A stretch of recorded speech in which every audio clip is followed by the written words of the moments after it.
그 제목이,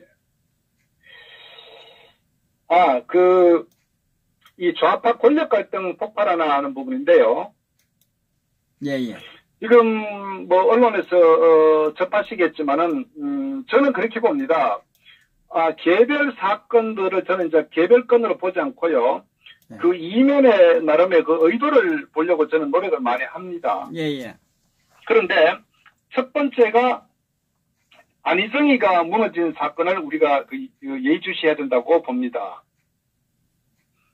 그리고 지금 현재 이재명이, 물론 그 인간들 저는 굉장히 경멸하지만, 어쨌거나 우리가 이제 이 우파가, 어떻게 하면 좌파 이 세력을 무너뜨리고, 우파 정권을 회복하느냐 하는 부분은, 우리 내부적인 정체성 정립도 굉장히 중요하고, 또 한편으로는 저 좌파들의 어떤 정치적 움직임도 예의주시해야 된다. 그렇게 해야 거기에 따라서 대응 전략을 수립하면서 나름 우리가 효율적 투쟁을 통해서 정권 탈취가 가능하다. 저는 이렇게 이제 진단하기 때문에 예. 그런 관점에서 현재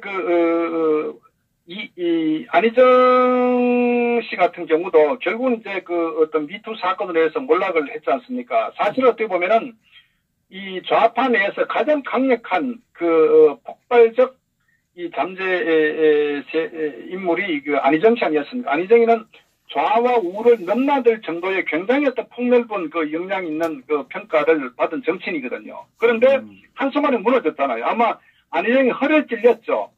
결국은 저는 이 부분은 이 임종석 세력들이 청와대에 장악을 하면서 결국 앞으로 남북 관계의 어떤 연방제까지 염두에 두면서 국내 반대 정치 세력들을 전부 제거해야 되겠다는 정치적 시나리오에 따라서 저는 이게 진행되고 있다. 그래서 단숨에 안희정이를 제거시켰다. 저는 이렇게 보고요.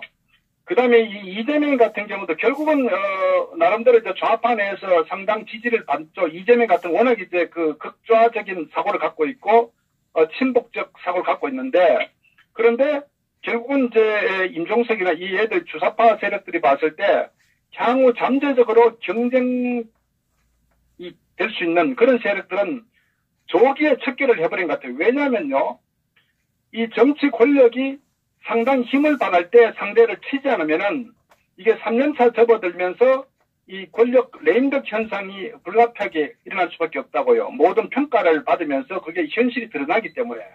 그래서 제가 볼 때는 1년 차에 거의 초창기에 안희정이 날려버리고, 그 다음에 두 번째로는 지난번 이재명이가 결국은 이 경기도지사 경선할 때도 많은 문제점을 노출 수 있겠죠. 결국 이제 이재명이가 어떤 가족사회 어떤 형님에 대한 어떤 강제 정신 때문 이번부터 해서 또 어떤 조카들에 대해서 어떤 상욕부터 해가지고 우리가 참 입에 담기 어려울 정도의 그런 정말 파렴치꾼이죠. 그런데 불구하고 이 좌파 내에서는 어느 정도 이렇게 좀 눈 감아주는 듯한 그런 형태를 보였는데, 결국은 이제 그 당시에 누굽니까? 정치인 유승민이라는 한 명 있는데, 그 친구도 이제 결국은 이재명 거기까지다고 얘기했단 말이에요. 예. 결국은 또 그 메시지 자체는 결국은 이제 잠재적으로 이제 한계를 지어가지고 정치의 숙청을 시키기 위한 저는 그런 하나의 시도가 계속 진행되어 왔었고, 결국은 최근에 이제 이런 여러 가지 분당 경찰서에서 이재명의 어떤 이런 허위 사실, 또 이렇게 해경궁 김씨라는 이런 아이디를 가지고 결국 이제 이 문재인을 비판한 것에 대해서 구체적으로 이제 경찰 조사 등 기소 단계까지 가고 있지 않습니까? 결국은 이제 이재명 같은 경우는 회복 불능 상태로 아마 보궐선거 갈 수밖에 없는 거 아니에요. 저는 그렇게 예측을 하고 있습니다. 왜?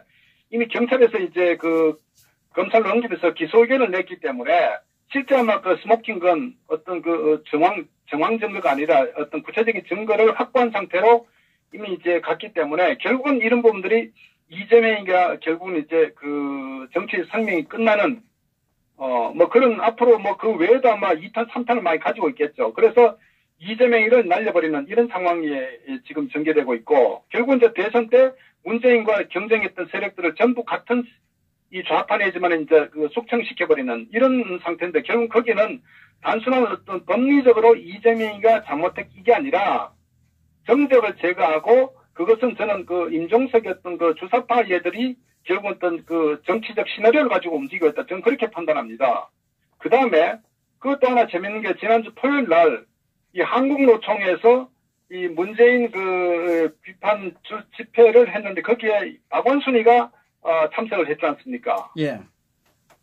그것도 굉장히 의미있게 봐야 되는 거다. 왜 박원순이가 현재 뭐냐면은 현 정부가 결국은 자기들 정치적 방향을 추진해 가는데 이 민주노총이나 한국노총이 이제 어느 정도 이 반발을 하니까 소위 말해서 이낙연이도 그렇고 청와대에서 임종석이 그렇고 그때 이제 그 국정조사 그 감사 때도 그런 얘기했죠. 이 노조가 더 이상의 어떤 약자 세력이 아니다. 노조도 그렇고 이 정교조 왜 그러냐? 이걸요 우리가 같은 편인데 왜 그럴까 하면 저는 이렇게 봅니다. 향후에 이 남북 연방제 또는 이런 거 갔을 때 거기에 반발할 수 있는 어차피 얘들은 어떻게 생각하냐면은 우파는 괴멸되었다. 우파는 탄핵으로 인해서 완전히 회복 불능 프레임에 빠졌기 때문에 또 거기다가 이 김무성이나 이 탄핵 찬성 세력들이 계속적으로 생존하기 때문에 결국은 우파는 탄핵 프레임에 빠졌기 때문에 힘을 발휘할 수 없는 그런 아주 그 죽은 세력이라고 규정을 해버린 거예요. 그렇기 때문에 그렇다면은 좌파 내에서 향후에 이 주사파 임종석 세력들이 남북 간의 연방제나 이런 그 친북적 형태로 정치 노선을 걸어갈 때에 자기들 좌파 내에서 반대가 될 수 있는 세력들은 전부 다 쳐내는 거예요. 그래서 첫째는 인물을 쳐내버리고 둘째는 조직을 쳐낸다고요. 그 조직이 결국 민주노총이 어떻게 보면 상대의 상황에 따라 자기들에게 부담으로 작용하기 때문에 이거를 이제 상당히 이제 세력을 축소시키는 이런 그 전략을 가져가는 것 같아요. 그러니까 거기에서 이제 박원순이 같은 경우도 우리가 이제 항상 차기 이 잠재 대선 후보라고 좌파 내에서는 그런데 결국은 좌파 내에서도 이 박원순을 쳐버리는 거예요. 그러니까 박원순이 그걸 낌새를 알고 이 노조의 힘을 편승해가지고 결국은 자기 우군을 만들려고 하는 그런 측면에서 이 박원순이가 결국은 이 노조의 가운데 있으면서 같이 투쟁하는 주목을 들고 그래서 노조와 함께 하겠다는 이런 메시지를 전달하거든요. 결국 그 얘기는 만약에 이 정치적 흐름을 꿰뚫고 이 청와대 주사파 애들이 그 다음 박원순을 쳐내려고 할 때 이 우파, 자기 우군 세력들을 아마 확보 차원에서 아마 정치적 어떤 연대, 저는 이런 측면에서 지금 움직이고 있다. 그래서 기본적인 이 상황이 지금 앞으로 시간을 보면 아시겠지만은 이 좌파 내에서도 전부 첫째 하나씩 쳐내는 거예요. 완전히 무풍지대로 만든 상태에서 저들이 결국은 어떤 남과 북, 이 김정은과의 어떤 그런 어떤 시나리오를 가지고 아예 대한민국을 완전히 힘도 못 쓰는 자기 마음대로 할 수 있는 그런 상황을 지금 만들어가고 있다. 저는 이렇게 봅니다. 그래서 이런 좌판의 권력 투쟁이 굉장히 지금 강하게 전개되는데 문제는 이 청와대 주사파 얘들은 어떤 그런 식으로 가겠지만 그러나 현실은 간단치 않을 거라고 봅니다. 왜? 내년도가 되면요. 정치 지형에 큰 변화가 일어납니다. 지금 아까 말씀드렸다시피 자한당 내에서 이 김용태나 김무성이 김성태가 지금 추진하는 게 뭐냐. 소위 탄핵 찬성 세력을 중심으로 한 세력 재편이거든요. 거기에 일단은 탄핵 반대했던 세력들을 공천에서 배제시키는 한 7개, 7가지였던 기준을 제시해가지고 근데 그 중에 하나가 진박을 숙청시키는 거. 또 당의 어떤 해당 행위는 아니지만 어쨌거나 당에 문제가 있다고 그런 세력들을 상당히 모호한 겁니다. 이런 그 이면에는 탄핵 찬성 세력들과 거기에 부역하는 해바라기 기회주의 세력들을 가지고 새로운 인물로 자기들 세력 중심으로 해가지고 이 자한당을 끌고 가겠다. 이게 지금 현재 이 김용태나 김무성과 김성태 이런 역적들이 지금 행하고 있는 하나의 시나리오다. 저는 이렇게 봅니다. 그래서 이 상황이 아마 되면은 결국은 저는 자한당도 상당 부분의 붕괴 내지는 분당 비슷한 상황까지 갈 것이다. 왜? 얘들이 결국 쳐내는 숫자가 많을수록 당이 깨진다거나 어떤 그런 혼란스러운 상황이 연출될 것이고 또 하나 이 더불당 내에서도 큰 변화가 일어날 겁니다. 왜? 현재 청와대 얘들이 이런 식으로 무리수를 떠나가는데 결국은 문재인이 지지율이 아마 급속도로 지금 떨어질 것이고, 거기에 따라서 결국 과거 열린우리당처럼 이 친문과 비문 세력으로 또 떨어져 나갈 거라고 저는 판단합니다. 그래서 그 떨어져 나간 세력들이 소위 제3지대 비슷한 형태로 만들어가지고, 손학규 자체가 내각제 세력 추종 세력이라고요. 이 바른미래당 이해들이 아마 또 이 박지원하고 어우러가지고 내년에 모종의 어떤 정치적인 어떤 술수, 꼼수를 부리는 정치 어떤 변화가 온다. 저는 이렇게 봅니다. 그래서 어쨌거나 지금 이 주사파 세력대 추진한 어떤 정치 어떤 음모 시나리오, 그리고 또 이 정치꾼들이 생존하기 위해서 자기들끼리 해쳐 모여 삼삼오오 모이는 이런 상황이 또 저는 전개될 것이다. 저는 그렇게 판단하고요.